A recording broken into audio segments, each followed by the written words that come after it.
I want you to say more about constant communication, because I think there's this misnomer that you could just hire somebody and not have to interact with them or communicate with them, and they're just going to know what to do. They can somehow magically read your mind. What does your constant communication look like? Are you guys having regular scheduled meetings? Is it just all throughout the day, texting, calling, slacking? Is it all of the above? How do you ensure that constant communication is there? Yes.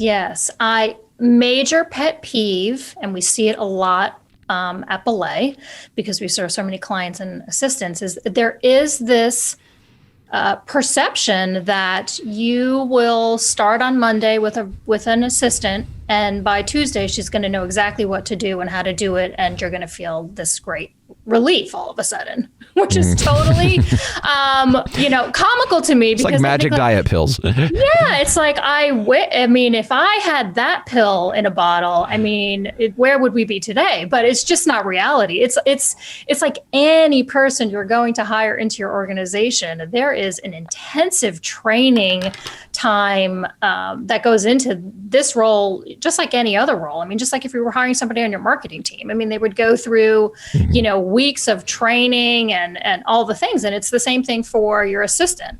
For me as well, when I started with Melissa, it was a lot. And I did even try and scare her at the beginning and say, okay, so I like to run really fast with my hair on fire, and what I need is for you to chase me around and put it out. That's your job. That vision, I think you just described every entrepreneur.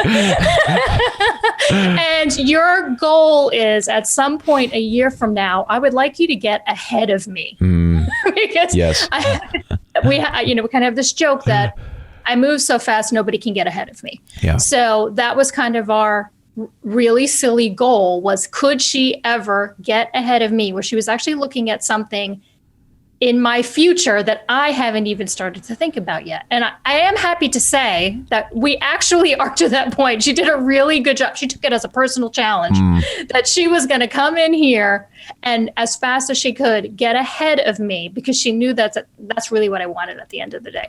So back to the time. There was no way she was going to be able to read my mind.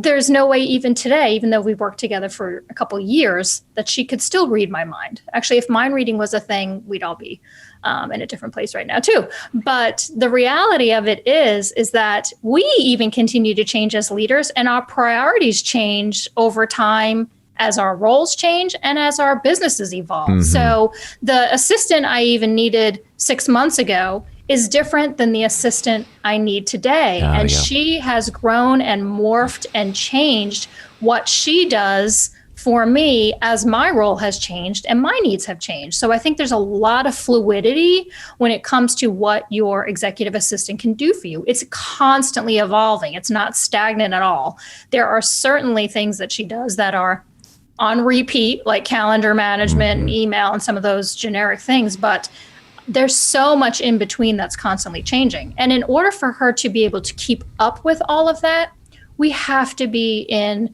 pretty consistent communication. I think, to your point, I actually don't have to think very hard about it, because we've built that relational capital. She actually knows what I like. She knows my preferences. She knows how I communicate. She knows how I think, so she can be proactive. But it still takes a lot of checking in throughout the week. Mm-hmm. So we have a set Monday morning one-on-one meeting. We are a remote organization, so our meeting is actually on Zoom every Monday morning. And I think it speaks to how I place her as a priority for me. As a leader of an organization, is she is the first person I meet every Monday morning. I love that. That meeting sets the tone for my entire week. That's a big message you're sending to her. Like, this is my number one, is to check in with you. Yes, you are so important.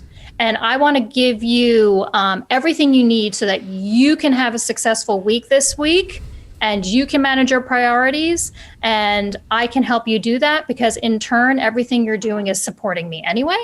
So she's first on my list.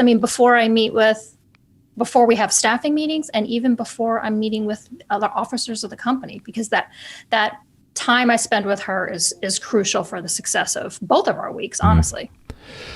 I'd love to talk more about this idea of somebody getting out ahead of you. I've worked with assistants in the past who were pretty competent at, if I gave them a specific task, they would go do the task and then come back and kind of say, okay, what do you want me to do now? And it wasn't bad, and they would go and next task. And then I would go, okay, well, if you could work on this now. But I felt like I was constantly having to think about all the things that needed to happen to keep them busy.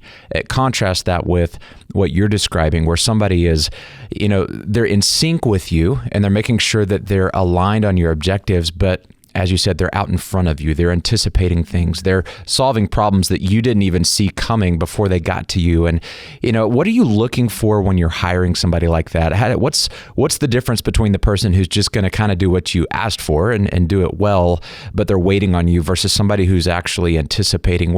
Are there certain character traits, certain questions you're asking in the interview process? What is that X factor thing of somebody that's going to grow with you and stay out in front of you?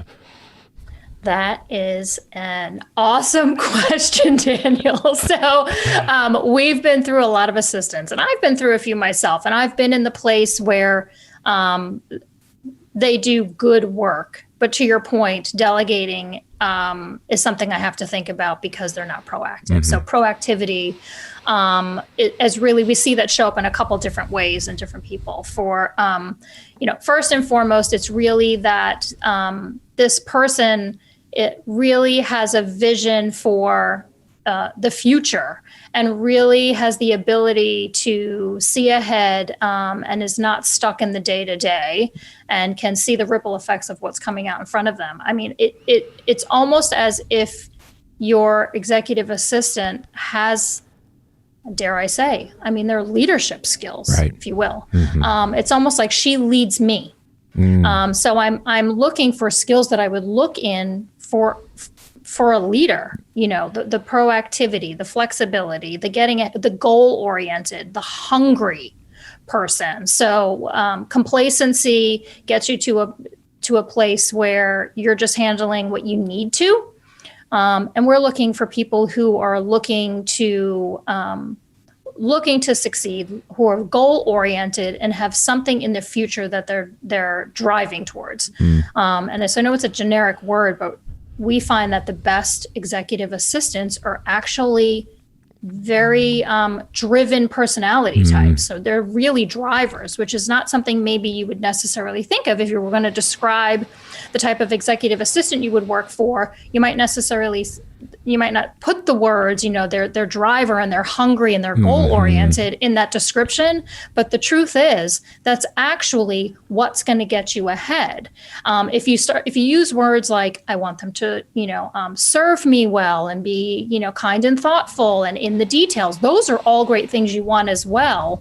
But those might be the details that keep you in today and not get you ahead and forward. It's like if that was all they were doing, you're missing that driver piece. I love that you're saying that because the best executive assistants around our building, they have that tenacity and that drive and that push, but it's blended with this amazing humility where they do have the heart of a servant because they want to make their leader shine and they're comfortable being behind the scenes. They're not necessarily driving to hog more of the spotlight. They're driving to say, I am not going to wait to sit around and see what I'm told to do. I'm going to make sure that we're moving things forward. And they see their number one client as that leader and making them successful. But I love this concept of they're leading us, as a leader, we're leading the whole team, but a great executive assistant really does lead their leader.